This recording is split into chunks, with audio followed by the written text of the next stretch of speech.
Good evening আমার প্রিয় বন্ধুরা, কেমন আছো তোমরা সবাই? আশা করছি সবাই খুব ভালো আছো। আমিও ভালো আছি।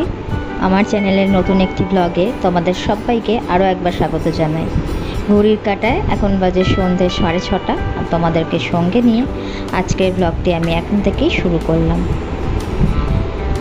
দিনের বেলায় আজকে উপরে শুয়েছি, তোমাদের দাদাভাইয়ের ছুটি আছে আজকে অফিস, সেই কারণেই।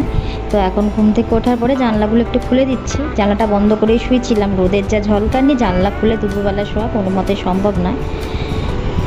তো সেই কারণে জানলাটা এখন খুলে দিলাম। আর এদিকে মেয়েও ঘুমোচ্ছে, তোমাদের দাদাভাইও ঘুমোচ্ছে।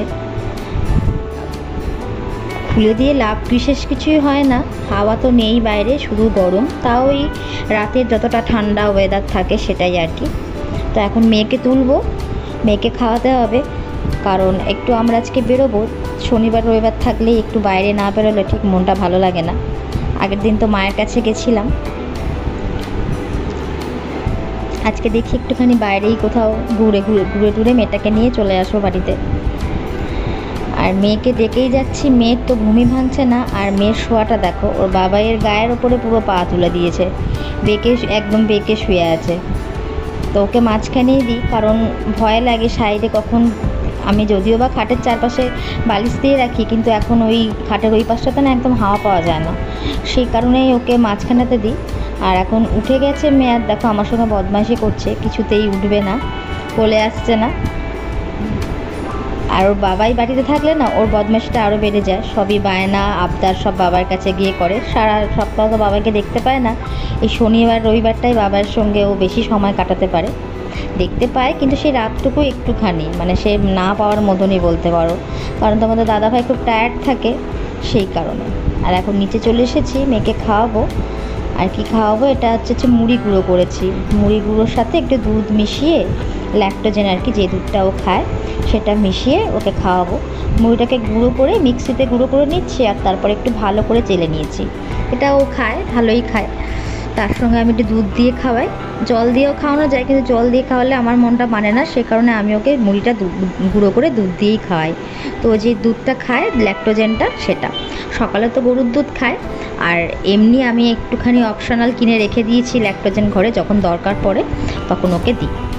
দেখো আজকে একটু মুড়ি গুঁড়ো দেবো, সেরেলাক দেবো না, সেই কারণে আজকে মুড়ি গুঁড়োর সাথে একটু দুধ গুঁড়ো মিশিয়ে দিলাম।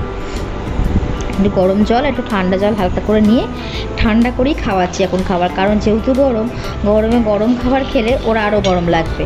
আর ওরা তো মুখে বলতে পারে না যে ওদের গরম লাগছে না ঠান্ডা লাগছে বা কি অসুবিধা হচ্ছে, সেটা আমাকেই বুঝে নিতে হয় ওর কষ্টটা। তো সেই কারণে ওকে আমি খুব গরম খাবার দিই না, মানে একদমই স্লাইট গরম থাকে আর কি। তো সেইভাবেই খাবারটা কিন্তু ওকে রেডি করে আমি খাওয়াই। একবার যেহেতু দিনের বেলাতে যেহেতু দুবার স্নান হয়ে যাচ্ছে, সেই কারণে সন্ধ্যেবেলাতে আমি একবার ওকে গাটা একটু হালকা করে পুছিয়ে দিই। আর সেটা বাইরে যদি বেরোনোর থাকে তো বাইরে থেকে বেরিয়ে এসেই তারপর পোছাই। আর যেদিনকে বাইরে বেরোই না, মানে তোমাদের দাদাভাইয়ের অফিস থাকলে, ওটা আমি ঘরে থাকাই কোনো একটা সময়, একটু সন্ধে হোক বা একটুখানি ওই 6:30 7টা নাগাদ একবার ঘুম থেকে ওঠার পরে খাবারটা খেয়ে নেয় সন্ধ্যে, তারপরেই মুছে দিই। তো এখানে এখন মেয়েকে খাওয়াতে বসিয়েছি। সন্ধেবেলা হলে একটু চা মন করে, কিন্তু মেয়েকে যতক্ষণ না খাওয়াই ততক্ষণ অবধি মনটা শান্তি হয় না। তবে আগে যখন নিচে শুয়ে আগে উঠে গেলে তখন আমি আগে চাটা খাই, পরে মেয়েটাকে খাওয়াই। আর আজকে যেহেতু 6:30টার সময় নেমেছি নিচে, সেই কারণে আজকে মেয়েকেই আগে খাইয়ে দিলাম, কারণ নিচে আস্তে আস্তে সব গোছাতে 7টা বেজে গেছে। তারপরেই আমি চা খাচ্ছি। আর চায়ের সঙ্গে একটু বিস্কুট না নিলে আমার কিন্তু মন একদমই ভালো লাগে না। মায়ের কাছে থাকতে প্রচুর বিস্কুট খেতাম, বিস্কুট খেতে আমি খুব ভালোবাসি, চা বিস্কুট ছাড়া আমি মোটেই খেতে পারি না। আর তার সাথে একটা ঠেকুয়া নিয়ে নিয়েছি, আগের দিন যে ছোটো মাসি ঠেকুয়া দিয়েছিল সেই ঠেকুয়া একটা নিয়ে নিয়েছি, ঠেকুয়া ভীষণ ভালো খাই। তো চায়ের সাথে 2টো বিস্কুট আর একটা ঠেকুয়া নিয়ে নিয়েছি। তোমাদের দাদাভাইয়ের চা করা আছে, মাই চা করে রেখেছিল, আমারটাও করে ঢাকা দিয়ে রেখেছিল, আমি এসে খেলাম মেয়েকে খাইয়ে নিয়ে। আর তোমাদের দাদাভাইয়েরটা করা আছে, ও যখন ওপর থেকে আসবে ওকে একটু গরম করে দেবো। আর এখানে মেয়ে সবার সঙ্গে বসে আছে, বেশ ভালোই সময় কাটে আমাদের ওকে নিয়ে।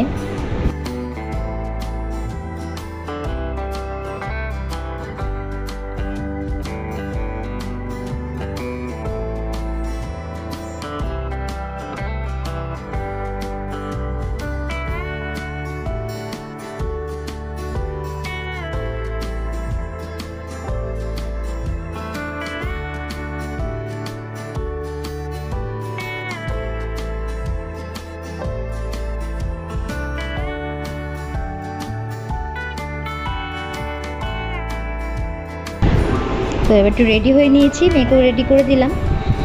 একদমই পাতলা একটা জামা পরিয়েছি, এগুলো আদি কাপড়ের জামা। গরমে না বাচ্চাদের এইসব জামা কাপড়ই খুব ভালো, এইসব কোয়ালিটির জামা কাপড় নিয়ে বেরিয়ে পড়লাম। আমার আর এই ভিড় মানে ওই গাড়ি ঘোড়া আর ওই ভালো লাগছে না, তো তোমাদের দাদাভাইকে বললাম যে এমন কোনো একটা জায়গাতে নিয়ে চলো যেখানে একটু শান্ত পরিবেশ পাবো। সেই শান্ত পরিবেশের খোঁজেই চলেছে তোমাদের দাদাভাই। তো তোমাদের দাদাভাই নিয়ে গেছে, সত্যি জায়গাটা এত ভালো ছিল, তোমরাও জায়গাটাকে ফিল করো, এত সুন্দর জায়গা। আমি আর বক বক করছি না, তোমরা জায়গাটা দেখো।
দেখলে তো কি সুন্দর শান্ত পরিবেশ, পুরোটাই অন্ধকার, পুরোটাই গ্রামের মধ্যে, দুপাশে শুধু আম গাছ আর মানে বিভিন্ন টাইপের গাছ রয়েছে, আর মাঝখান দিয়ে আমরা গেছি।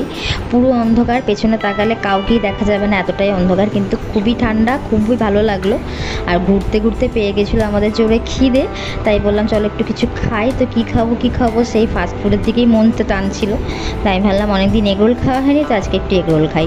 তাই এগরোল খেতেই এলাম। আমি এগরোল খেলাম আর তোমাদের দাদাভাই চাউমিন খেলো।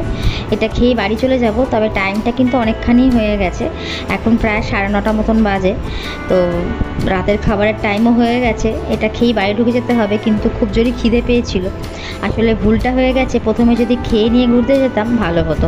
আসলে তখনও ঠিক করতে পারিনি যে আমরা কিছু খাবো, আমরা ভেবেছিলাম একটু আইসক্রিম বা কোল্ড ড্রিঙ্কস খেয়ে ঢুকে যাবো, কিন্তু সত্যি ঘুরে ঘাড়ে এত জোরই খিদে পেয়ে গেছে, আর না খেয়ে মনটা শান্তি হলো না আর কি, সেই কারণে এত টাইমেই এলাম।